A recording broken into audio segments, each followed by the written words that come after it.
galera, bem-vindo ao Vida Legal Podcast. Meu nome é Leonardo Mies, eu estou aqui com o Daniel Massana e com a nossa professora Verônica Lagassi. E hoje vamos falar um pouco mais sobre marcas e patentes. Antes de tudo, a gente gosta de agradecer demais a presença, professor. Obrigado por estar conosco hoje. Acho que é um assunto muito importante, até a gente precisa observar mais esse assunto. Então, muito obrigado mesmo pela presença, por ter vindo até aqui e ajudar esse pessoal também a entender, não só esse pessoal aqui, mas o pessoal que está lá a entender essa importância. Sim, muitos não é nem só a questão de compreender, muitos não conhecem mesmo o Instituto, não sabem a importância que gera e a valoração que gera para o ativo da sociedade. Perfeitamente. Perfeito. Bom, então vamos falar sobre propriedade intelectual hoje.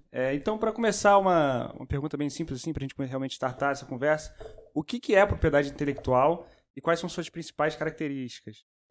Vamos lá. Primeiro, quando a gente fala em propriedade intelectual, a gente tem que pensar que a gente está falando de algo que vem do intelecto. Então, o direito da propriedade intelectual, ele surge como uma forma de proteger algo que vem da mente humana. Por quê?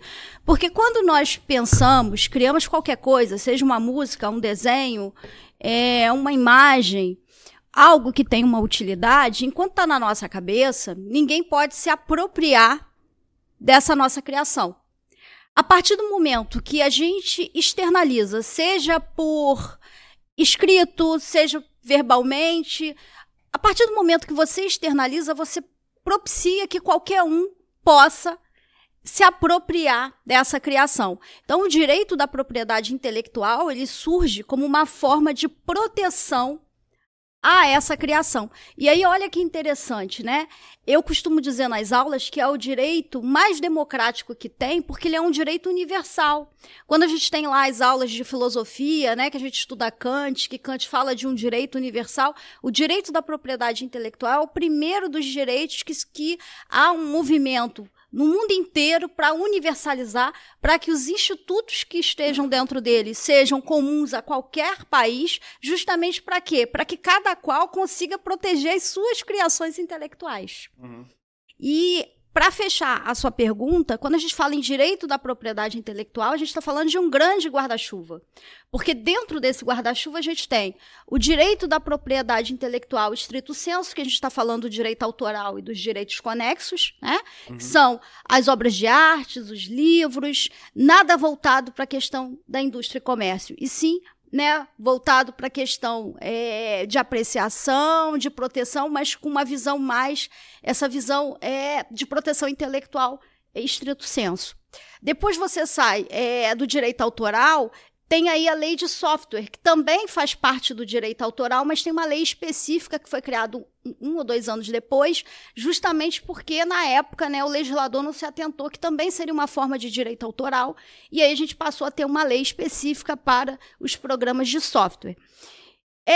Paralelo a essas duas legislações que a gente diz que é de direito autoral e, portanto, está dentro desse guarda-chuva da propriedade intelectual, nós temos ainda o direito da propriedade industrial, que é normalmente a disciplina que nós, professores de direito empresarial, lecionamos aqui na faculdade, tá?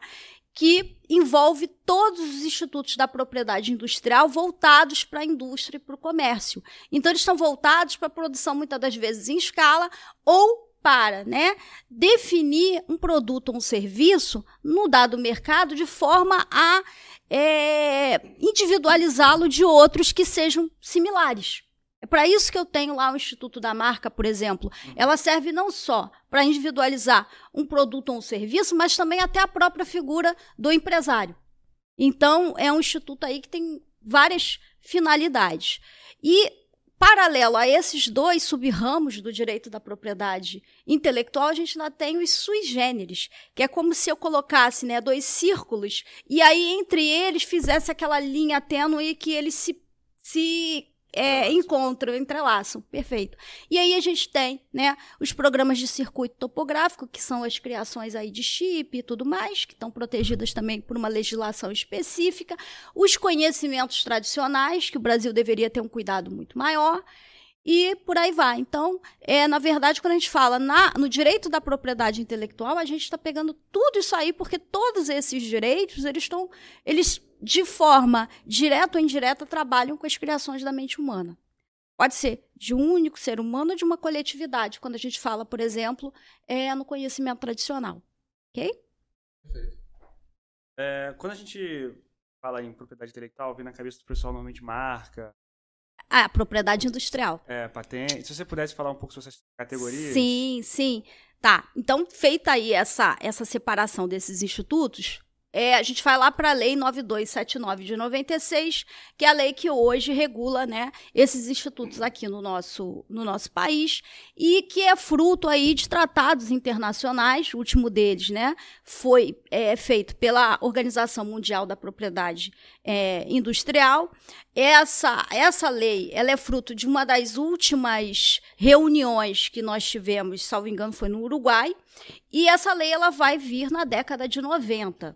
Mas ela já vem sendo costurada anteriormente, porque, como eu falei para vocês, o mundo inteiro queria proteger as suas criações intelectuais. E depois, né, no pós-guerra, isso ficou muito mais latente, porque vários países saíram arrasados e eles precisavam criar ativos para poder voltar a enriquecer, né? E aí é até curioso, porque na época em que eu fiz o doutorado, uma das pesquisas que eu fiz, que vem depois do pós-Segunda Guerra, que é a Revolução Verde, e aí você descobre e toma um susto quando você fica sabendo que, por exemplo, o agrotóxico, ele tem origem na guerra. Ele era uma arma bélica que, após a guerra, os Estados Unidos ficou com aquele monte lá e falou, poxa, se isso aqui mata a gente, vai matar praga na agricultura. E foi assim que o agrotóxico surgiu, né? Tudo bem, aumentou a produção em escala, aumentou, mas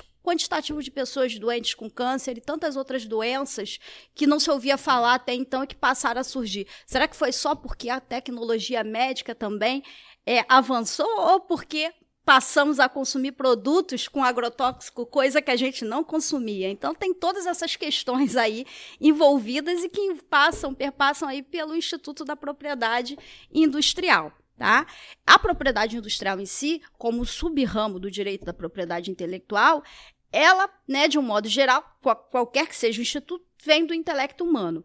Só que ela está ligada à produção em escala e a preocupação com a indústria e com o comércio. E aí, dentro da Lei 9279 de 96, a gente vai ter os seguintes institutos: as patentes, os modelos de utilidade, as marcas, o desenho industrial, e a que eu falo assim com muito carinho, que foi meu objeto de doutorado, as indicações geográficas, que poucos exploram e que eu acho que é o caminho para o Brasil. Depois, no final aqui, eu até explico por quê. Além desses institutos, a gente tem a vedação à concorrência desleal, e a lei ela toca, mas não define o que seria o segredo industrial. Né? O segredo industrial ele vai aparecer na 9279 para fazer um contraponto com a patente. E aí, entrando agora para explicar o que é a patente, eu vou até tocar no segredo industrial, que é um ponto aí importantíssimo, principalmente quando a gente fala aí na LGPD. Então, o que é a patente? Tá? A patente, na verdade, é a concessão da carta patente. É isso que nós pedimos quando entramos com o pedido. Fazemos o depósito e pedimos a concessão da carta patente. Concessão da carta patente nada mais é do que eu, criador, ou né, interessado que investir, pedir ao ente público que me conceda a exclusividade na exploração daquela criação minha, ou de terceiro para o qual eu contratei para criá-la. Então, a patente nada mais é do que isso. Uma concessão do poder público de exploração exclusiva de uma invenção.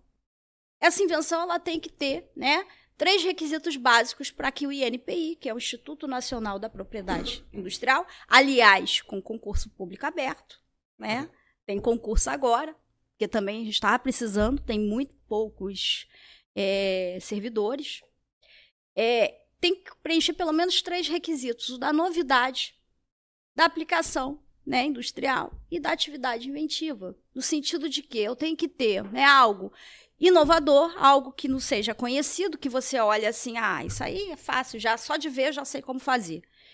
Tem que ter uma utilidade, tem que ser útil e tem que poder ser produzido em escala. Se ele preencher esses 3 requisitos, ele vai poder ser, né, registrável como patente. E aí aqui no Brasil, né, quando a 9279 surgiu, a gente teve um problema, um gap aí em relação aos outros países signatários do TRIPS. E o Brasil, no primeiro momento, ele não incorporou os medicamentos. E aí foi incorporar logo em seguida. Por isso que a gente tem até hoje a grande discussão acerca das patentes de medicamentos, que até hoje está dando problema, chegou aí até o Supremo, porque a gente passou a ter na 9279 o artigo 40, parágrafo único, que diz lá, né, que da data da concessão da patente, se não faltar muito tempo, você tem que ter pelo menos a metade do tempo de proteção. Por que isso? Porque como as patentes de medicamentos, né, passaram a poder ser protegidas pela Lei 9279 de 96 aqui no Brasil, posterior à lei, num primeiro momento não era, elas vieram para cá, ou já registradas em outros países, ou entrando naquele momento. Só que o INPI, por falta de servidor, por dificuldade de servidor, teve dificuldade também de conceder, fazer a concessão. Então, você entrava com um pedido, com um depósito, e às vezes levava 10, 15 anos para obter a concessão. Só que a sua concessão são 20 anos. Caramba. Então, por isso que o parágrafo único era tão importante, porque aí a lei dizia, olha, se for a patente de invenção, você vai ter pelo menos, a partir da concessão, a metade do tempo, ou seja, 10 anos. Se já passou esse tempo todo, se passou 15, você vai ter pelo menos aí mais 5 de... Agora, se for modelo de utilidade, aí você vai ter 7 anos, porque o modelo de utilidade, a proteção são 15 anos, é um tempo menor que o da patente, tá? Em linhas gerais, o que é o modelo de utilidade? Também é uma invenção, mas é uma invenção mais simples, é uma invenção que pode ser ali uma ampliação daquela invenção original, ou pode ser uma ferramenta, né? Eu crio ali uma motocicleta e depois eu vejo que há utilidade de eu colocar um banquinho atrás ou um bagageiro. Esse bagageiro já vai ser registrado como, né, eu vou fazer o pedido, né? O depósito, o pedido como modelo de utilidade. Os dois estão regulados na 9279 de 96. Mas então, uma das grandes discussões que foi o caso aí que parou no Supremo foi justamente a da patente de medicamentos e que a decisão, né, saiu justamente no período, né, de quase que término de pandemia, foi 2022, justamente porque ela começou em 2016, a discussão se esse parágrafo único do artigo 40 era ou não constitucional, já que dava aí a metade do tempo a partir da concessão, né? Só que vocês têm que entender que esse tipo de concessão, né, que gera uma exclusividade, ele vale, né? A cada dia que a pessoa tem exclusividade, que aquele empresário tem exclusividade, vale milhões. Porque ele tá tendo essa exclusividade se ele replicou, né, esse pedido, e no caso da patente, né, se o país for signatário do PCT, ele pode replicar automaticamente o pedido, ou seja, ele entra com o pedido aqui e já faz automaticamente o pedido em outros países, ele vai poder ter essa exclusividade de cobrar em todos esses países, né, para produzir esse medicamento. Então, imaginem. E não é uma coisa que dá para, às vezes, né, aquela pessoa ou aquele consumidor dizer que não vai usar, porque medicamento é uma coisa que não é você quer, é você tem que usar, dependendo da tua saúde e do problema de saúde que você tenha. Caramba. Duas coisas. A primeira, eu não sabia que comia maçã molhada em arma de guerra. Achei que eles tinham feito um pacto pra não usar isso mais. Não sabia que eu tava comendo. É por isso que eu não como alface. Pra que comer legume? Agora eu vou parar. Não, mas não Se faça minha nutricionista isso. reclamar, eu Tem vou falar. orgânico, tem orgânico. Não tem arma de guerra na lasanha. Muito menos na carne de churrasco. Essa aí tem também, sinto lhe dizer. Eu ia falar isso. Uma dúvida sobre esse período de concessão. Uhum. Se ele é renovável, ou se... Como é que faz se eu quiser renovar? Se eu tenho essa propriedade, eu quero renovar ela. Na patente não existe essa renovação, porque a gente chama isso de ciclo virtuoso. O poder público, ele te dá 20 anos para você ter exclusividade de explorar. Quando eu falo ter exclusividade de explorar, não quer dizer que você, criador, vai explorar diretamente, porque de repente você não tem poder aquisitivo para isso. Mas você pode licenciar e cobrar royalties para que outro produza e te pague. Entendi. Então, tem 20 anos justamente para você recuperar, entendeu? E ser remunerado por essa sua criação. Passou disso, caiu em domínio público. Por que isso é importante? Para poder te incentivar a novas criações. Se eu te dou essa renovação sucessiva, eu não te incentivaria a novas criações. Eu sempre, quando falo disso, eu chamo atenção, por exemplo, para a cápsula do café Nespresso. Há algumas décadas atrás, se vocês se recordarem, só existia aquela cápsula, só existia aquela maquininha, não existia nenhuma outra. Por que não existia nenhuma outra? Porque ali dominava, né, a exclusividade pela concessão de uma carta patente.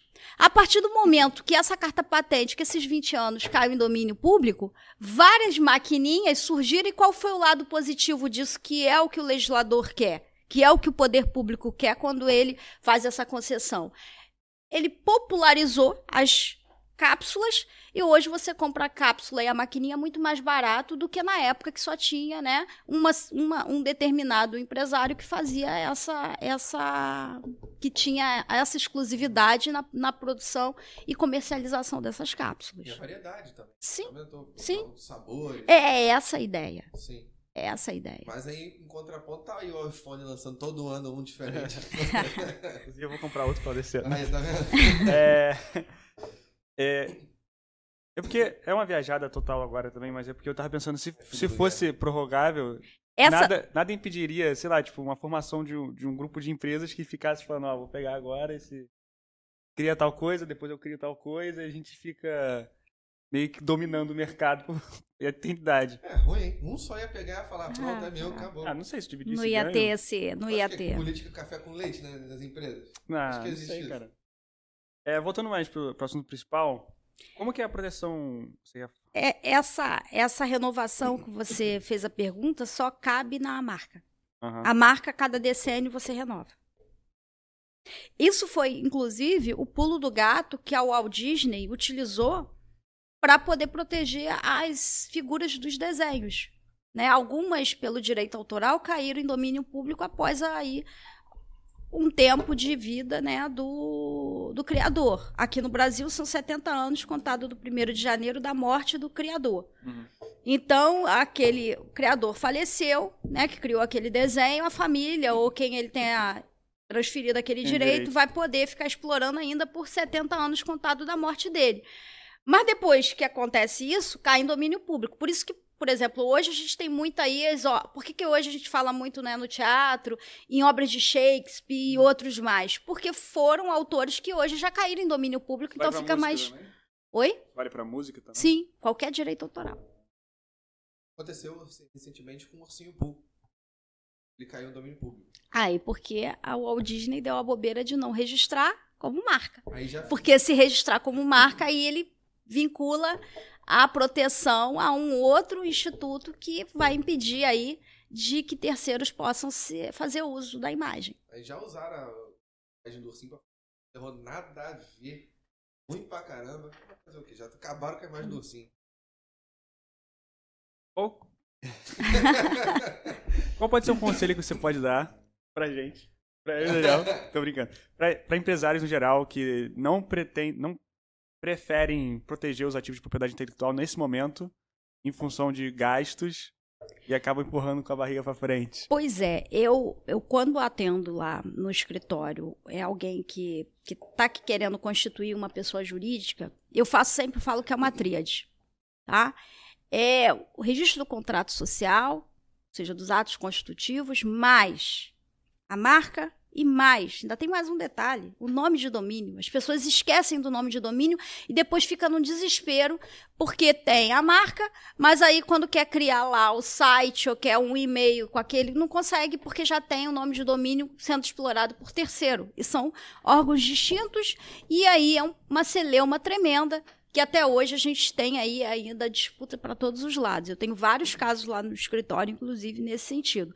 Então, eu sempre aconselho, tá? Primeira coisa que eu aconselho é, antes até, se for o caso, de constituir a pessoa jurídica, registre a marca. Porque isso aí já... E o nome de domínio. Entra e já segura para poder você estar protegido. Porque qual é o grande problema? Depois que foi registrado por outro, eu tenho como recorrer? Tem. Existe no direito marcário o que a gente chama de direito de precedência. Até pouco tempo foi decidido pelo Supremo e eu fiquei muito feliz porque, 6 meses antes eu tinha orientado um aluno lá da UFRJ e o nosso artigo virou um artigo e foi publicado e calhou assim de vir a decisão do STF bem próximo ali da publicação do artigo. Sim. Mas o direito de precedência vai ser uma coisa que você vai ter que ir para o judiciário para brigar, para falar, olha, eu já usava. Se você já fez o registro, você já tem ali uma proteção prévia, que nem a questão do direito autoral. Diferente da propriedade industrial, em que eu falo registro, no direito autoral, a lei de direito autoral diz que quem é dono é quem criou. Né? Tem as formas lá, dependendo de qual o local de registro, mas, independente disso, você já é proprietário por ser o autor. Mas mesmo para essas pessoas eu digo, registre. Eu tive um caso lá no escritório de um compositor que ele estava fazendo aula de violão, aí mostrou a composição que ele criou, era uma música para a noiva, falando de amor, e o professor de música dele transformou a música em louvor. E aí ele está lá no Norte Shopping passeando com a noiva, aí escutou aquela melodia, vinha de uma lojinha gospel. Aí ele parou na lojinha e olhou e falou, não é possível, essa música é minha. E aí ele comprou o CD e era a música dele, só que adaptada, o que ele falava de amor à noiva, virou a Deus. E a gente teve que judicializar, ganhamos a ação, por óbvio. Por quê? Porque ele tinha feito, né, o beabá, tinha feito o registro. Não estou dizendo com isso que ele talvez não fosse ganhar se ele não tivesse feito, mas seria muito mais difícil nós conseguirmos comprovar aquilo ali. Horroroso também. Sim. Tem, no momento desse registro, tem algum desconto para o usuário? Tem. É a metade do preço. É a metade do preço. Hoje, para você dar entrada, está R$ 166. O empresário individual, a pessoa natural, tem esse desconto. Vamos lá, eu sou... Não deixa de registrar. Olha quem está falando. Eu sou... Agora, para quem quer registrar, aprender como é que funciona. Eu quero registrar minha marca. O que eu devo fazer? A primeira coisa é você entender, porque também tem muita gente que faz sozinho. Vocês estão fazendo um curso de direito, estão estudando, então vocês vão compreender e tem condição até de dar entrada sozinhos. Mas a população, de um modo geral, precisa de um operador especializado dentro dessa área. Hoje, né, a gente tem não só os profissionais do direito especial, o pessoal do direito empresarial, propriedade industrial, ou tem, né, o pessoal que há anos atrás, hoje essa profissão foi extinta, mas existia, né, o técnico lá de PI, que depois acabou, mas tem muita gente ainda que tem essa habilitação para poder dar entrada em registros lá no INPI, né, virou um profissional específico para isso. Hoje não foi mais permitido após a Constituição de 88 e só o profissional do direito que passou a ter essa habilitação. Eu sempre recomendo que seja pelo profissional do direito, por quê? Porque, por vezes, né, outro interessado pode entrar com pedido de oposição ao seu registro.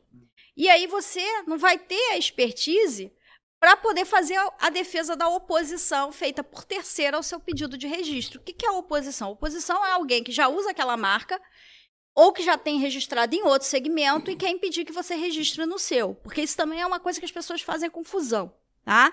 Diferente da patente, que é uma criação, que tem aplicabilidade industrial, que tem a exclusividade, a marca não te dá exclusividade, só vai te dar exclusividade no seu segmento, a não ser que ela seja de alto renome ou notoriamente conhecida, que são duas modalidades diferenciadas de marca que vai ser reconhecida pelo INPI. Tá? Quando é que eu tenho uma marca de alto renome? Quando aqui no nosso país, as pessoas, mesmo quem não consome aquele produto, aquele serviço, conhece aquela marca. Tá? Notoriamente conhecida, eu faço sempre a brincadeirinha. Notoriamente conhecida, mundialmente conhecida, para fazer esse link. Aquela marca que tem uma expressão muito maior do que só numa dada região ou num dado país. Exemplo, McDonald's, Coca-Cola, qualquer lugar no mundo que você olha aqueles arcos dourados, você já sabe que é uma loja do McDonald's. Eu confesso para vocês que uma das vezes que eu fui para a Europa com a minha família, né, a gente passeou na República Tcheca. Eu não sei se vocês já comeram em algum restaurante da República Tcheca, porque eu não consegui comer, porque as fotos já me faziam não ter vontade. Então, eu só não passei fome, porque eu vi aqueles arcos, né, virou assim um oásis.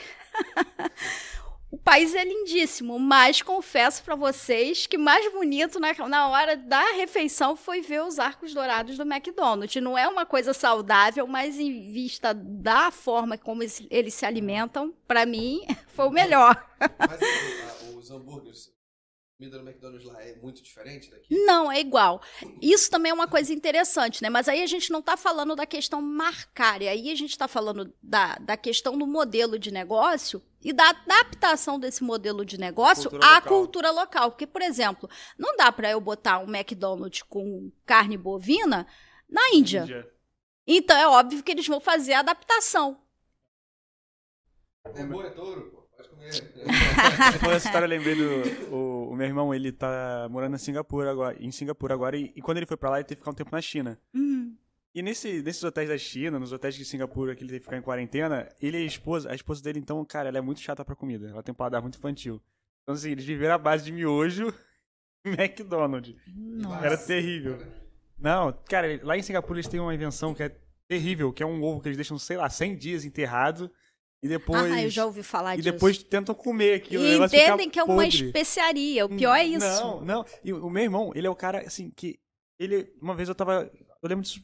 Cara, é muito engraçado. Eu tava almoçando com ele sobremesa. Aí trouxeram abacaxi. Aí o irmão começou a comer. Falei, pô, Dodô, tu gosta de abacaxi? Ele, não, cara, eu odeio. Eu falei, o que você tá comendo por quê, Antônio? Eu tô com fome. Ele come mocotó, ele come tudo. Mas na China não deu.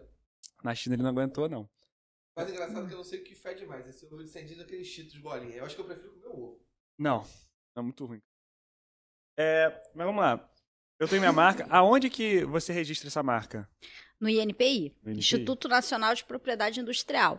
Hoje, o pedido de registro ele é feito online. Graças a Deus. O que é preciso? Né? É preciso você ter ali... Quer dizer, depende de que tipo de marca você vai registrar, porque a gente classifica a marca em 3 modalidades, né?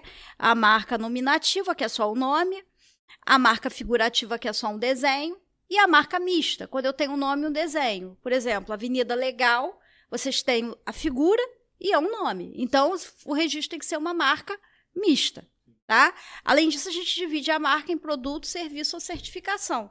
Então, aí também tem que fazer essa especificação no formulário. Por fim, nós temos ali, né, acho que hoje está em 43, 46... Está em 40 e poucos segmentos que você vai escolher para registrar. Até o 23, 24 são marcas voltadas a produto. Do 25 em diante, do 26 em diante, a gente já tem as marcas de serviço. E é onde as pessoas leigas às vezes se enrolam. Porque, como eu falei para vocês, a marca diferente da patente, ela não te dá exclusividade, ela te protege no seu segmento. Então, imaginemos, eu criei um livro, aí quero registrar o livro. Então, a marca de produto. Eu tenho que ir do 1 ao 26, ver qual é lá a numeração certinha para aquele produto que é o livro. Agora, se ao invés de um livro, eu quero criar, né, uma loja ou um local que eu vá fabricar o livro, aí já vai ser de serviço. É onde as pessoas às vezes erram, porque elas trocam uma pela outra. E aí acham que tem a proteção, e não tem. Porque a proteção é específica para aquilo ali que você colocou. E por isso que a gente tem determinadas marcas, determinados nomes, que são nomes utilizados por vários entes, né? Mas não geram problema, porque não gera confusão, tá? Entre empresários. Hoje eu tenho um caso lá interessante no escritório, que é o do o supermercado Bahamas, né? Aqui no Recreio, a gente tem um restaurante Bahamas. E esse supermercado vive mandando notificação para que a gente retire o nome Fantasia Bahamas. Só que eles não têm, exatamente, não tem confusão. E o registro deles é para supermercado, não é para bar e restaurante. Eles já notificaram, eu já respondi. Agora, a última vez, eu mandei o convite do lançamento do livro de Mulheres na PI, aonde eu sou uma das organizadoras e uma das autoras, para ver se eles leem aquilo ali e entendem que Quem tá falando são distintos. Por favor. Tem outros casos diferentes. Primeiro, uma pergunta sobre esse registro. Mas se eu quero registrar mais de uma categoria, é possível? Sim. Se você tiver pertinência, ou se você já estiver lá vendo lá na frente que você vai querer trabalhar com elas.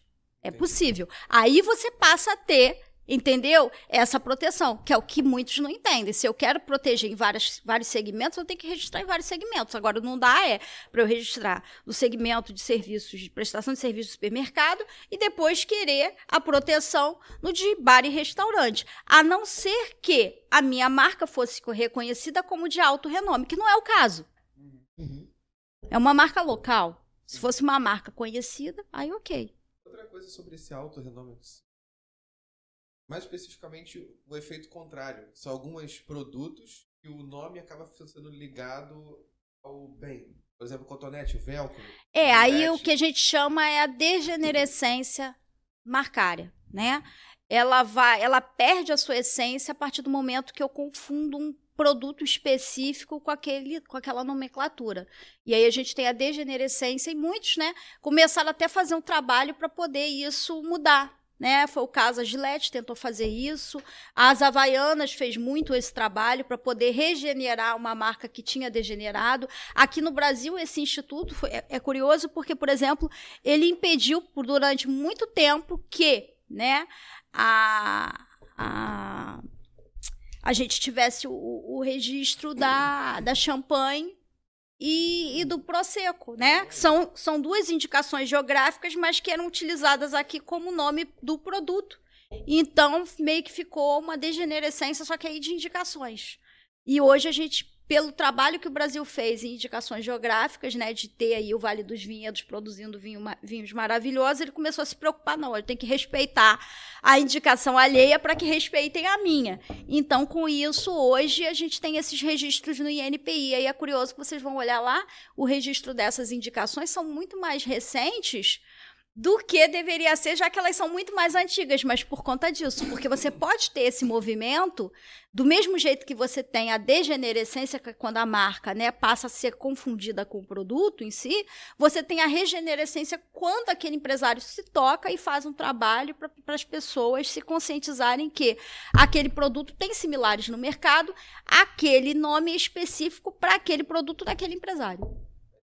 Como é esse trabalho? Eu fico imaginando Imagina, vai ter. Quem que move essa demanda para trazer esse... Marketing.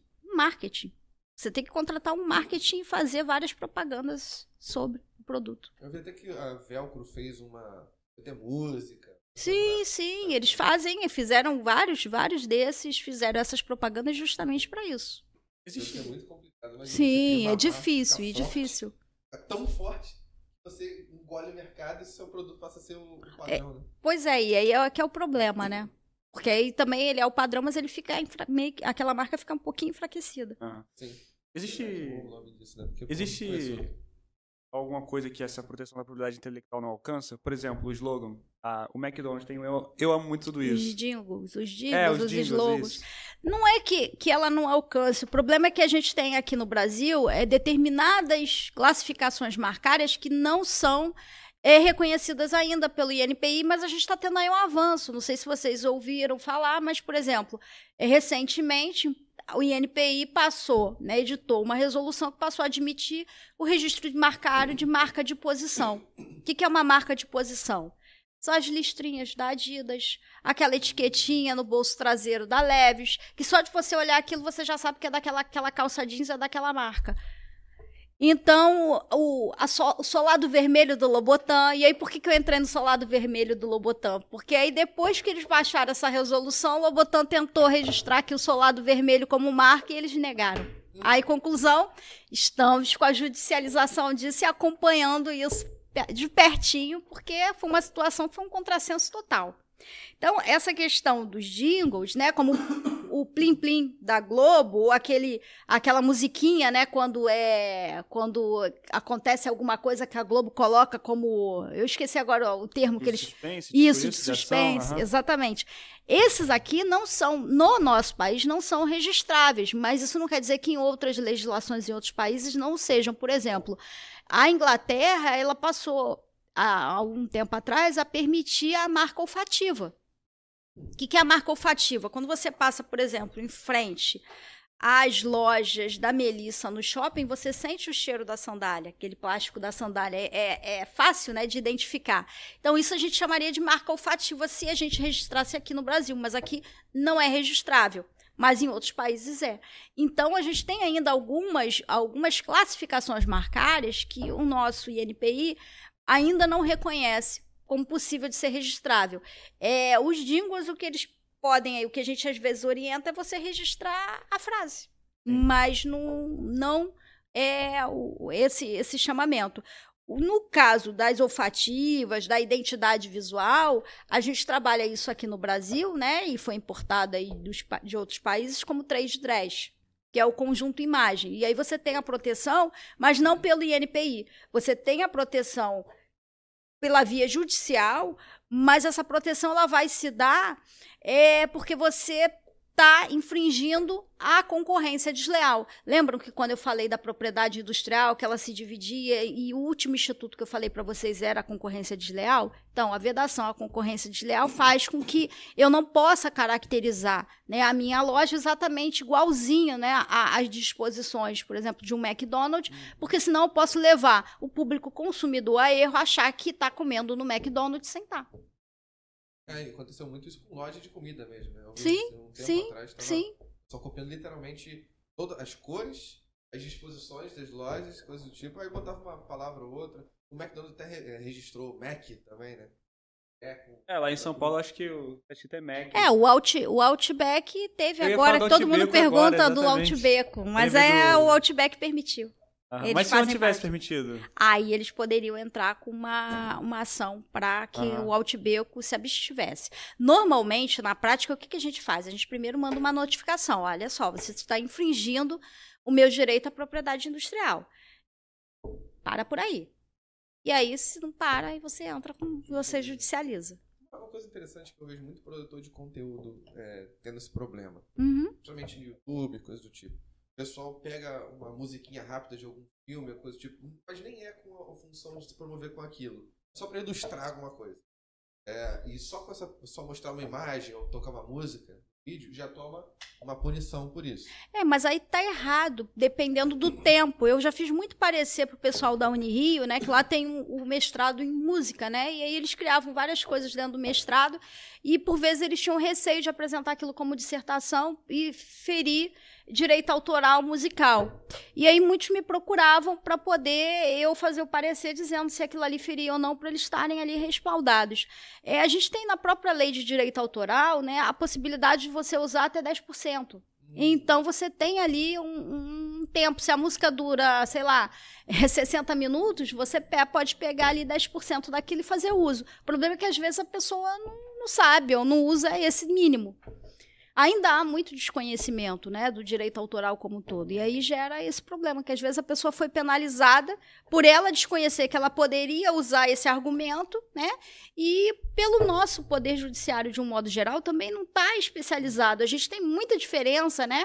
Eu sempre brinco que em direito empresarial, São Paulo é primeiro mundo, porque São Paulo tem as várias, não só em primeira instância, mas tem em segunda instância especializadas. Aqui não, aqui a gente não tem especializada. Eu tive na Justiça Federal, eu tive um caso, né, de um litígio para nulidade de registro marcário, onde a outra parte ela conseguiu levar melhor, não porque meu cliente não tivesse com o melhor direito, mas porque a outra parte envolveu várias questões criminais que não tinham nada a ver, embolou ali o processo, e os infelizmente, os julgadores de segunda instância da federal, 3 deles eram juízes da área criminal. Então levou uma coisa para outra, né? Exatamente. Ignorou a LPI. Existia um boato antigamente, a gente estava falando sobre música, que se fosse uma música que não é sua, mas se fosse você tocando... É o cover, né? É, o cover. Ainda assim a possibilidade... Porque assim, uma vez eu postei um cover de uma música do Nando Reis e eu tomei strike no YouTube. Então essa proteção atinge até o... Estrago porque tu canta mal. Não, mas não foi meu, pô. Ah, tá. Foi de uns amigos meus. Aí, até o cover, nem o cover é permitido assim, tipo...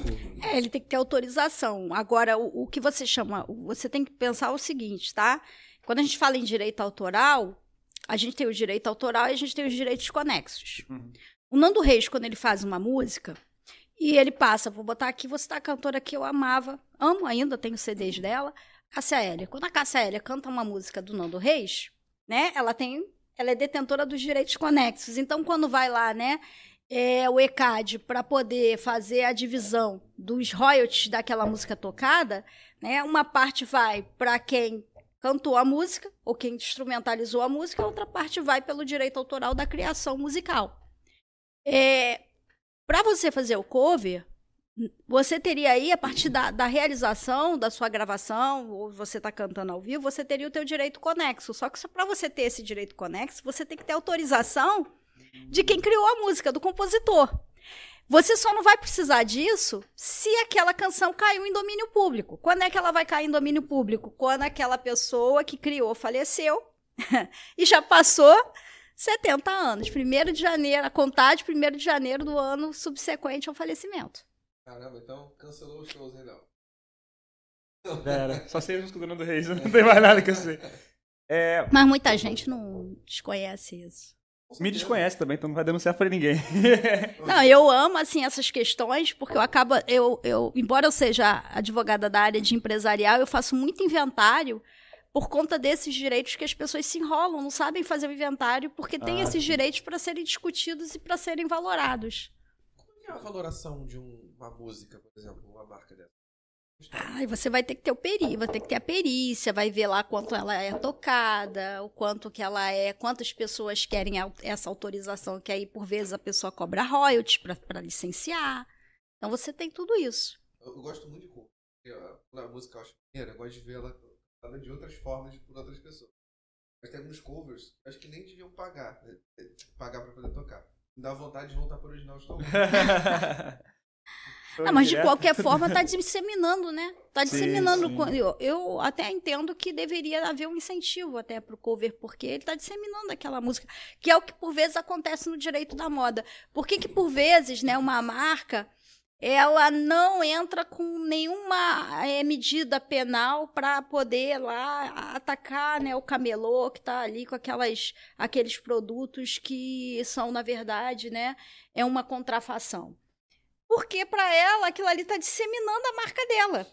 Pessoas que talvez não tivessem o poder aquisitivo para comprar, né, vão estar andando com aquela imagem que quem conhece a marca sabe que não é a marca original, mas de certa forma está popularizando e está disseminando o conhecimento daquela marca. Então existe até dentro, né, dessa questão uma linha que faz um pouco essa defesa. E essa pessoa que está com esse produto, se um dia tiver a condição, vai querer comprar. Exatamente, exatamente. É esse o pensamento até de algumas marcas. A estratégia do Outback.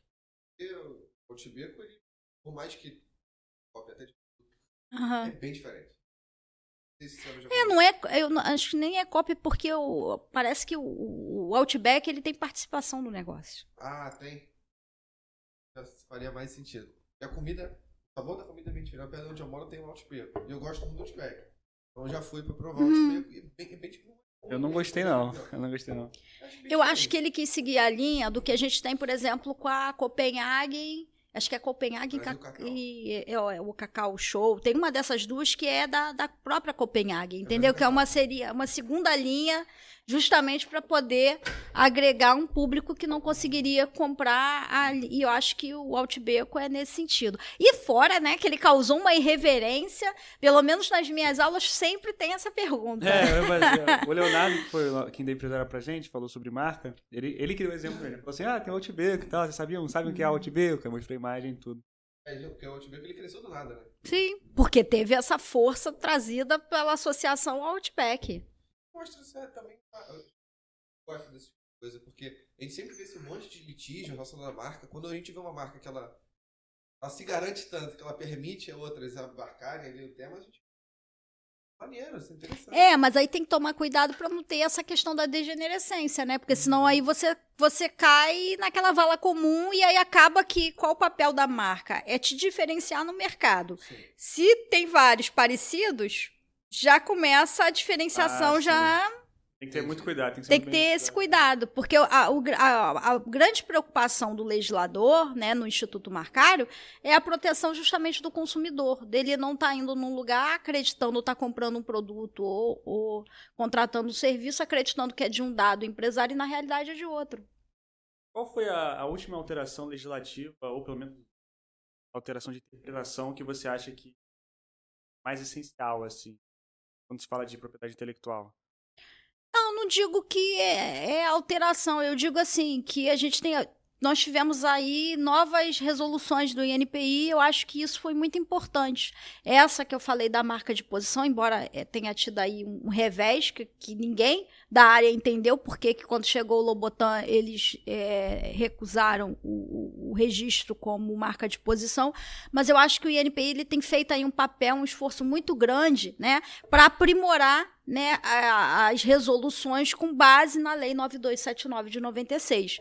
A última que a gente teve dentro da questão marcária foi a gente incorporar o Tratado de Madrid, efetivar na realidade, porque o Brasil, apesar de signatário, não tinha implementado. E o que é o Tratado de Madrid? É eu poder, ao dar entrada num pedido de registro marcário, já vincular a outros países. Então, eu já estou depositando um pedido que vale para outros países. Eu não tenho que ir lá em cada um desses países para poder fazer esse pedido, né? É que a grande diferença da marca para a marca notoriamente conhecida. A marca notoriamente conhecida, por isso que eu faço trocadilho com mundialmente, ela pode não estar registrada, mas ela é protegida em qualquer lugar do mundo, porque o mundo inteiro a conhece. Então, nenhum órgão análogo ao INPI daqui, em outro país, vai aceitar o registro, porque vai falar, não, essa marca aí já existe.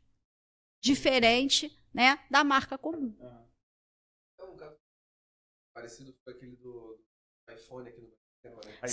Sim, que o grande problema do Brasil, isso também foi uma coisa que o INPI meio que amarrou, que há alguns anos atrás, o que o brasileiro fazia? O brasileiro espertinho. Ele ia lá fora, vinha pra cá e registrava o nome. Aí, quando a marca vinha pra cá, não podia registrar, porque já estava registrado. Cobravam pra... Exatamente. Só que aí, o que o INPI passou a fazer é colocar lá no formulário, perguntar se você tem alguma atividade vinculada àquilo que você está querendo registrar. Se é uma marca de produto, você já tem um produto, você fabrica o produto, você é uma pessoa jurídica voltada para esse segmento, justamente para evitar isso. Entendi. Eu lembro aulas falando sobre esse tema e foi bem interessante, porque sim, não tem nenhum produto direito já. Exatamente. E aí você impossibilita que aquele agente econômico possa operar aqui com a proteção do nome dele. Entendi. É uma pergunta bem simples, mas é porque tem muita gente que tem dúvida se o registro de marca ele é estadual, enfim, ou se ele já é Não, é nacional. Por isso que eu falei. A diferença entre o registro marcário, o reconhecimento como marca de alto renome e notoriamente conhecida, é que vai dar essa projeção internacional. Tá? Por quê? Porque a Lei 9279, assim como, né, ela é a observância ao Tratado Tríplice, ela defende, né, a proteção registral territorialmente. Então, a nível nacional. Então, no país, aquela marca está protegida. Em qualquer estado, ela vai estar protegida. Agora, em outro país, aí eu estou sobre outra soberania, então eu tenho que fazer um novo pedido para proteger lá em outro país. Quando o Brasil, né, efetivou o tratado que ele já havia assinado, que é o de Madrid, foi justamente para otimizar isso do brasileiro não precisar estar indo em outros países para poder fazer esse pedido, poder otimizar no pedido que ele faz aqui, já escolher os países que ele também quer essa proteção, já ter registrado automaticamente lá pela via daqui. Já havia dito alguma coisa sobre o registro geográfico? A indicação geográfica. A indicação geográfica, que cresceu muito, popularizou muito com os Vale dos Vinhedos, né?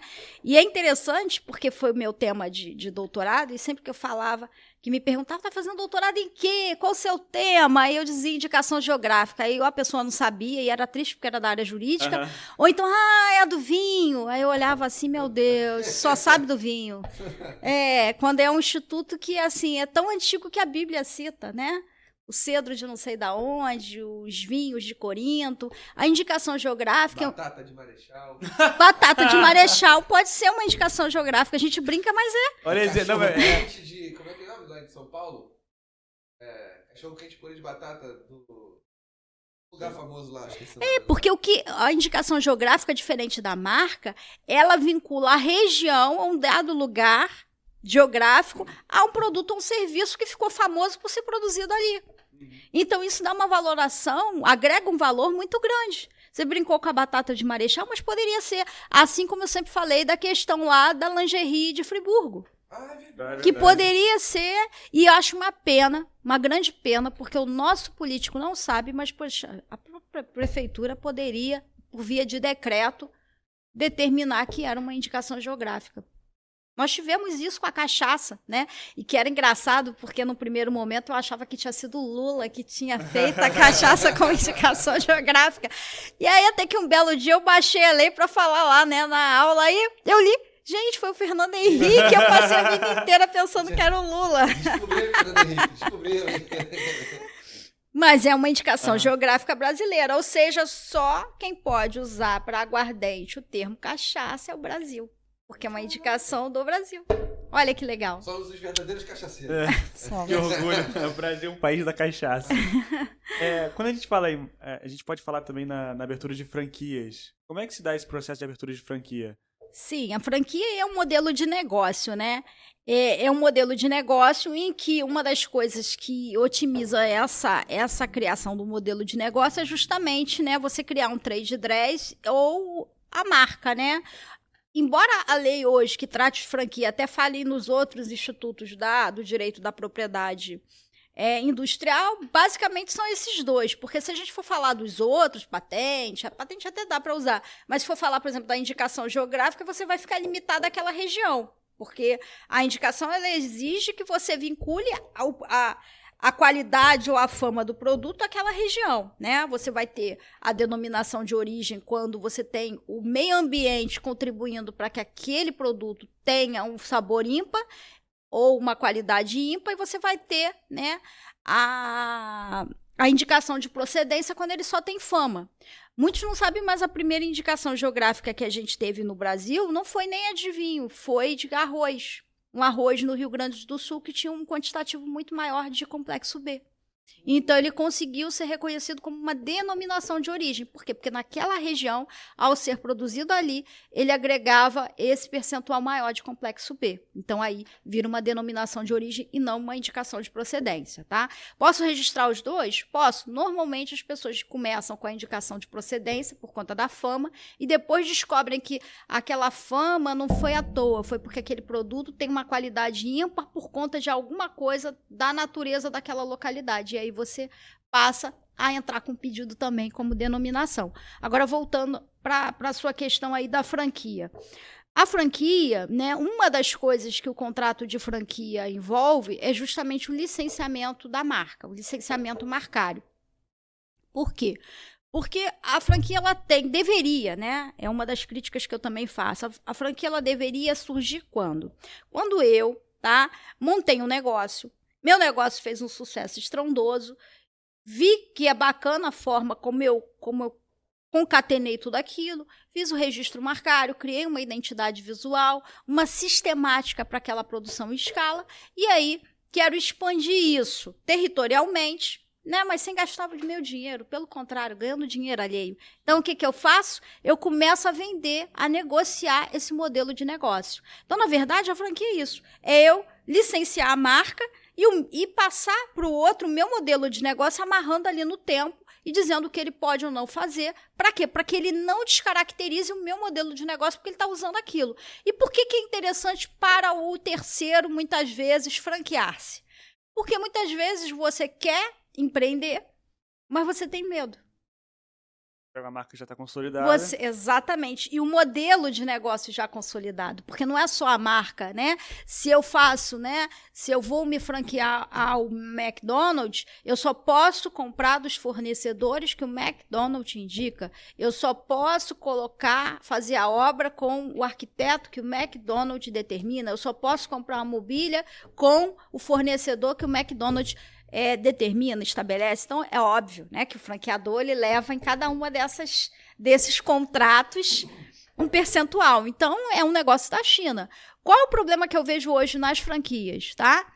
E que foi uma falha do legislador quando fez aí essa segunda redação, porque ele poderia ter ajustado e colocado isso. Eu acho lamentável eu poder abrir um negócio hoje já como franqueador. Então, quer dizer, eu não tenho um modelo de negócio onde eu operei, onde eu tive conhecimento dos problemas que dão, dos problemas que podem ou não dar, para depois licenciar. Então, hoje a gente tem uma situação temerária, onde eu já monto o negócio como franqueador. E aí, como é que eu vou te dar, né? Uma das coisas que envolve o contrato de franquia, na maioria das vezes, é a assessoria administrativa. Como é que eu vou enfrentar os problemas junto com você se eu não sei? Se eu não tenho ideia de como resolver? E aí, por isso que a gente vê muitas novas franquias no mercado que começam e quebram logo em seguida. Só que, para o franqueador, ainda assim continua sendo um bom negócio, porque ele cobra a taxa de adesão.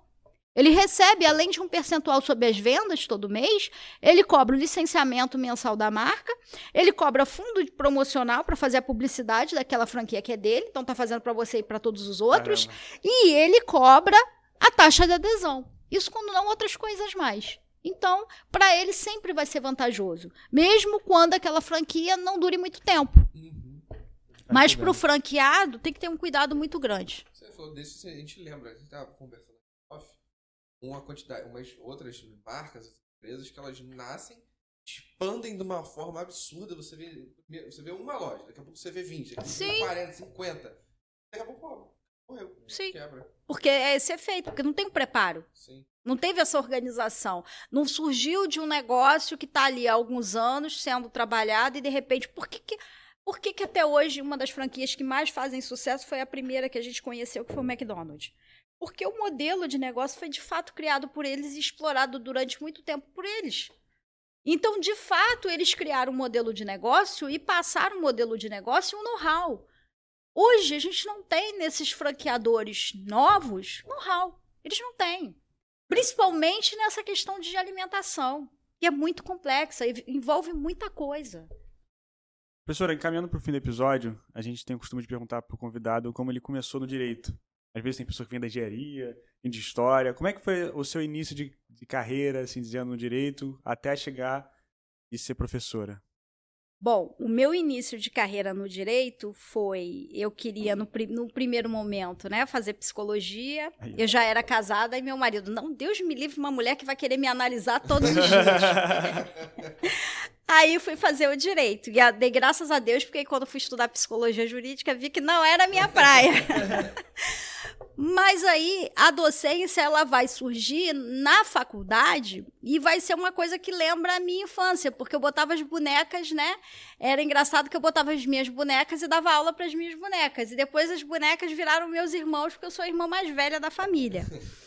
Mas a docência vai surgir também na faculdade com um programa de monitoria. E como é que ela surge? Primeiro, ela surge com um professor de penal, que até hoje é famoso, né? O Roberto Blanco, ele dá cursinho até hoje para vários concursos, e era professor da Cândido, que chegou um belo dia na sala de aula e falou para a turma, eu quero que cada um de vocês, começar por lá, levante, venha aqui na frente e fale qualquer coisa que saiba da matéria. E aí, não, mas o problema é que o pessoal gelou. Ninguém falava. Besteira. E eu na minha... exatamente, eu acho que a preocupação maior era o receio de falar besteira, né? A gente não tem a maturidade que a faculdade é o lugar da gente falar besteira. É melhor a gente falar besteira e o professor corrigir do que a gente levar a besteira para a vida, né? Depois, quando você sai da faculdade, vai fazer uma especialização e você começa a ter essa maturidade. Mas na graduação, eu sempre falo isso para vocês, gente, não é besteira. E às vezes, o que você está perguntando, o colega nem teve ainda a dimensão de pensar e perguntar. Então, você está sanando a tua dúvida de um colega. Nada na faculdade é besteira, é o lugar de aprender. Então, aí, quando chegou na minha vez, eu desesperada, porque penal nunca foi meu forte, né? Aí fui falar de uma apresentadora que tinha assumido que fumava maconha na época e que tinha dado o que falar, era da MTV até. Caramba. E aí, depois que eu falei, todo mundo passou a falar. Aí ele chamou a atenção, você leva jeito para ser professora, porque você veio aqui, eu sei que você não gosta da matéria, mas você deu um jeito de falar qualquer coisa voltada para o direito penal. E aí, depois disso, como eu me destacava muito em direito empresarial, o professor Campinho, que é o pai do titular hoje da UERJ, Sérgio Campinho, que também pegou a vaga do pai lá, que o pai também foi professor de lá, ele chegou para mim e falou, minha filha, você é muito boa na minha matéria, faz o concurso para monitora, porque eu tenho certeza que você vai passar. E lá na Cândido, né, o concurso era prova escrita, depois prova de aula. A gente tinha além de ter que ter o CR lá, no valor tal. E eu passei. Então, ali eu vi que eu não queria mais ser só advogada, eu queria ser advogada e professora. E aí, ali acabou meu sonho, porque no início de faculdade, meu sonho era a defensoria pública. Então, acabou que tive esse feliz encontro com a docência, ao mesmo tempo que teve aquele caso do menino João Hélio, né, que foi arrastado, e eu já tinha um filho, né, meu filho estava bebê na época, e eu ficava pensando, gente, como é que eu vou fazer defensoria? Se eu pegar um caso desse como defensora, como é que eu vou defender? Não vou conseguir defender. Então, aquilo ali serviu para eu ver que eu não daria para eu ser defensora pública e que eu tinha que ver outro caminho, e foi o direito empresarial que eu me encontrei. Foi assim que eu comecei. Pô, muito legal. Interessante, porque realmente, esses sonhos que a gente tem no início da faculdade, pelo decorrer muda tudo. Sim, até a área, às vezes muda. Eu tive vários amigos que queriam tributário dá dinheiro, tributário. Aí conseguiram um grande escritório para estagiar e odiaram tributário. É o que mais tem. Eu também tive essa mudança, o Léo teve essa mudança meio que eu entrei pra faculdade que não foi. Hoje eu tenho certeza que eu não vou fazer. Foi o contrário, eu queria seguir carreira de advogado e hoje eu penso muito em fazer concurso público. Mas é esse que é o lado legal, por isso que eu sempre falo para vocês, façam estágio e troquem. Comecei na defensoria, não fica a faculdade inteira na defensoria. Eu sei que tem possibilidade de rodar, mas mesmo rodando, sai, vai fazer outras coisas. Eu cheguei a rodar na defensoria, me deu uma base legal, fiz a escola da defensoria, até por conta de, nessa época, ter esse sonho. Tive aula com o Marco Aurélio, professor Marco Aurélio lá. Que estiver assistindo, embora ele trabalhe muito hoje com responsabilidade civil, acho que a matéria que ele é primoroso, que a doutrina dele é primorosa, que ele tem que atualizar, são direitos reais, direito de propriedade, o livro dele é maravilhoso, estudei por aquele livro. Então, mas vi que aquilo ali não era para mim. Então, acho que é o momento da gente fazer essas escolhas. E o direito, ele possibilita isso. Você tem aí vários mundos para você trabalhar. Até se você depois quiser empreender, porque você vai empreender melhor, porque você conhece as regras, né, mínimas do jogo. Ou saber onde buscar, saber como interpretar. Exato. O direito realmente é uma faca de dois gumes. E a partir do momento que você tem uma quantidade absurda de opção, você tem que explorar, ao mesmo tempo você tem tanta opção que às vezes você fica perdido.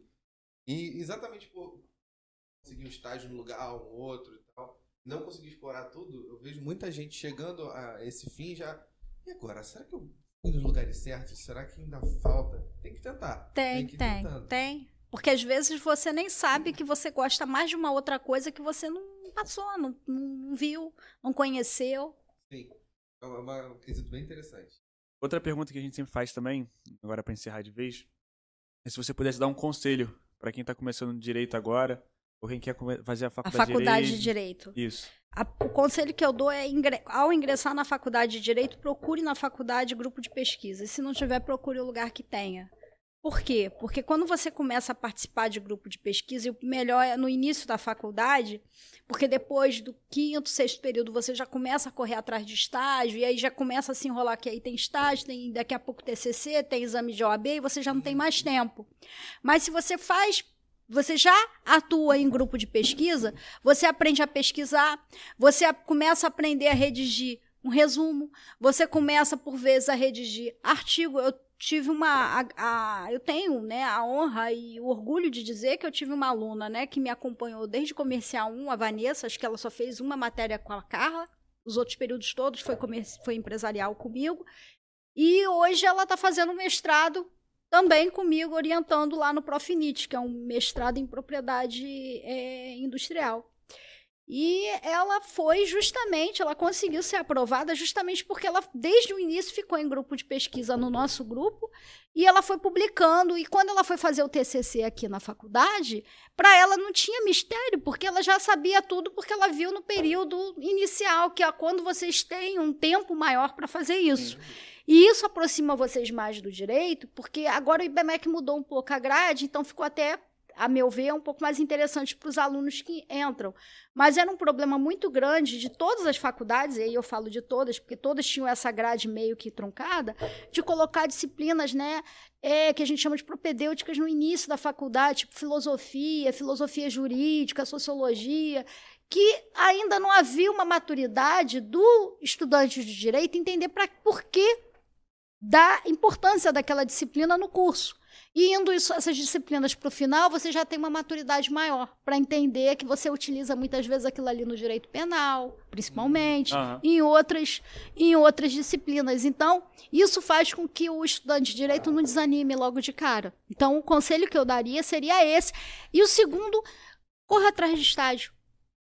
Porque hoje, o estudante do direito, ele não é mais...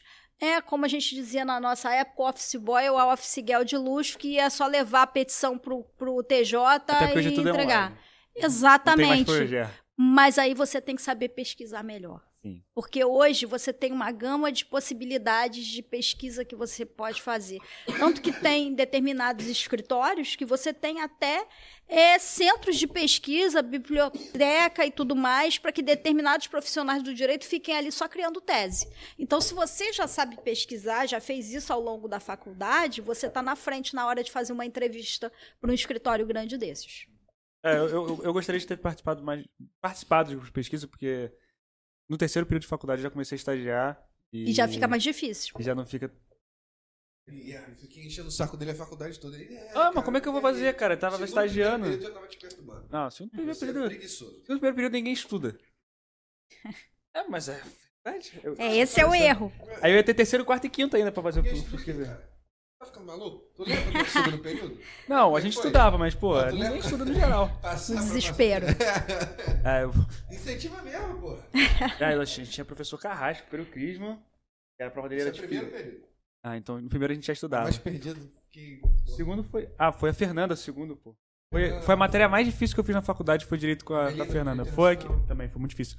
Mas a prova da Fernanda, pra mim, foi a mais difícil, tanto que eu lembro as questões até hoje. Eu falo sempre, né, pros alunos de empresarial, que muitos, direito empresarial é difícil. Não é. O problema é que o direito empresarial, ele parte de conceitos do civil. Então, se você não sabe civil, você se enrola no empresarial. Com certeza. E tem algumas coisas mais complicadas, como título de crédito, essas coisas que a gente não usa mais tanto. Aí, quando bate Quem disse que não usa mais tanto? Sexta-feira eu fiz um contrato de 3 passos e amarrei com letra de câmbio. Não. Lembra a letra de câmbio? Então. Letra de câmbio a gente não lembra mais nada. Não lembro nada. Tive que amarrar com uma letra de câmbio, não com uma nota promissória. Por que a letra de câmbio? Porque a letra de câmbio são 3 pessoas. E por que a letra nesse 3 passos? O contrato de 3 passos é onde eu tenho a alienação do estabelecimento empresarial. Sim. Uma dos objetos. Né? Eu posso ter a alienação, eu posso ter o arrendamento, eu posso ter a instituição de usufruto. Está lá no Código Civil, a partir do artigo 1143. Mas nesse caso em específico, o titular da sociedade trespassante, ele queria receber como pessoa física o dinheiro do trespasse. Que bonito. Não a pessoa jurídica do trespassante. Então, eu tinha que ter uma ordem de pagamento de quem iria, de fato, receber, mandando pagar ao terceiro, que é a pessoa natural. Safado esse. Bom, professor, mais uma vez a gente agradece você por vir aqui num sábado de manhã. A gente sabe que não é tranquilo. A gente fica muito feliz sempre que um professor topa vir aqui. Então... Ou qualquer outro convidado que... Não, sim. E é isso. Tem mais alguma consideração para fazer? Tenho sim. Faça um registro. Sim. Não faça o que eu digo, não faça o que eu faço. Eu quero parabenizá-los aí pelo programa. Obrigado, e pela professora. iniciativa. Muito obrigado, professor. Bom, pessoal, obrigado para quem assistiu até aqui. Não esqueça de seguir a gente em todas as redes sociais, de consumir os biscoitos. Pô, acabou que a gente vai ter que comer tudo agora, em off, não tem jeito. Nossos biscoitinhos da nossa parceira, Confeitaria S. Segue eles no Instagram. Os melhores biscoitinhos, amanteigados. Que isso, cara? Tá com dificuldade de falar essa palavra? Hoje eu tô complicado. Bom, um grande abraço, até a próxima. Tamo junto. Cara, a gente teve uma dificuldade muito grande em algumas matérias no início de